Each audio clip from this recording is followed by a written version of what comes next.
patient, bring them back, ask them history, and then I start the IV. So what I learned when starting the IV for my tech is you slightly pull off the catheter and place it back on before injecting, or before inserting the IV, and it makes threading the catheter a lot easier. And then after that, checking blood sugar to make sure it's under 200 because we cannot do the scan if it is over. So for this, I learned that pulling back the plunger before you attach it to the cap is way easier than trying to pull it without already have pulling back on the plunger. It's a lot less resistance and just less room for messing up. Then after checking blood sugar, I will go to the hot lab and grab their dose. Make sure I measure it in the dose calibrator with the time.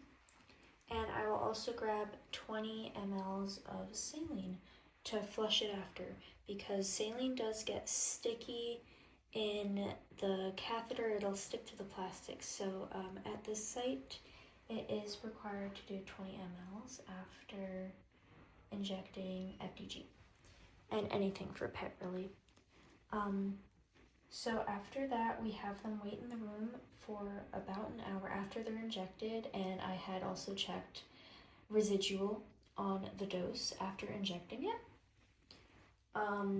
So there's no side effects to FDG. It's pretty much just radioactive sugar is what we tell the patients, and there's no need to do it at a slow rate as Visimol is just not too fast but not too slow. Just a good steady rate, and then we'll have the patient wait in the room for an hour, preferably not on the phone, but we can't control them if they are on the phone reading or if they talk to someone in the room. We can't control that, but we do encourage them not to be on their phone, not to talk to other people in the room, just so we don't see the increased uptake in their neck area or behind their eyes. So after that hour, we do turn off the lights just so they could take a nap if they would please. That's what we prefer. And then after, we take them to the back, and the images take about 20 minutes. So once the patient is placed on the table, we will ask them to put their arms above their head for specifically this scan. So we're doing a skull to thigh on the patient that I did the project on. So I'll bring them all the way up on this PET scan, on this PET camera. So the PET camera we have at this site is a GE Discovery.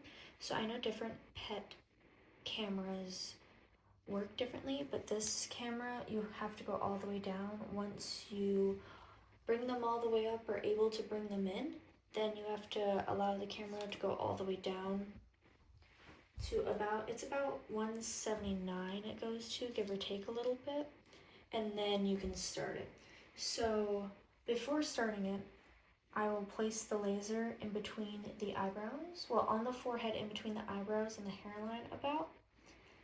So this is indicating the eye and thigh.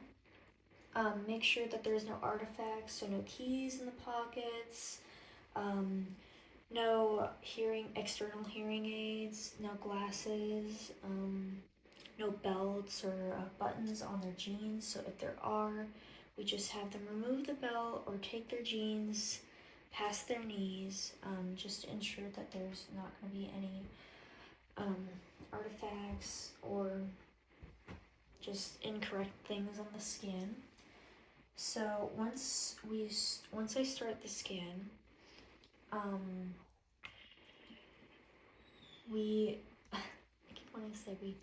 I will put in all the information of the patient. So height, weight, operator, the dose and the residual at the times, and then we'll start the CT and the PET. So first you have to select new series, select CT, go through each reformat, So the first one, just line it up with where you want it to be. If you need to remove a bed, you can remove a bed or add a bed.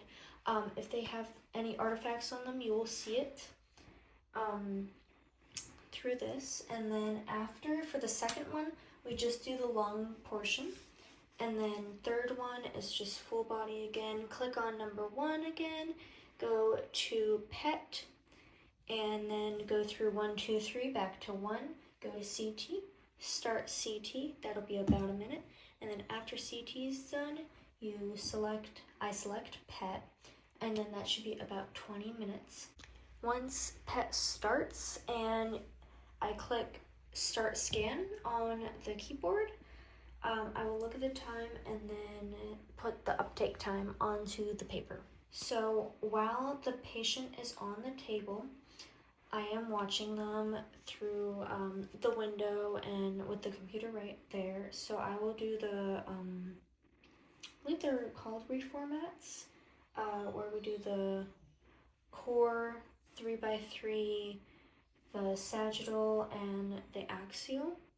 So I do those just to make sure. I heard from other techs that you don't have to do it, but some places do want, and I believe that this place wants it. So I do those while the patient is on the table. Then after, once the patient is done with their scan, I'll take them out of the camera, leave them on the camera, let them stretch their arms out. Just if they're claustrophobic, just make them more comfortable and just allow them to stretch while I check the pictures. So I will check the pictures to make sure there's no movement or anything. And if they're good, I'll take them off the table. And if they're not, I'm able to place them back in the camera while they're already still on the camera. Don't have to make them go back on if they can't, like if it's hard for them to lay down or things like that, just hard to move. It's just easier to keep them on the camera. And then once I have them off while they're collecting their things from the counter or putting their belt back on, using the restroom, I will send the series to PAX. So we send everything but the raw and the TOF. So then after, once the patient is done collecting all their stuff, I'll bring them out to the front and bring them to the exit, tell them that their doctor will have it in a few days for them, and tell them to have a nice day. That's all for it.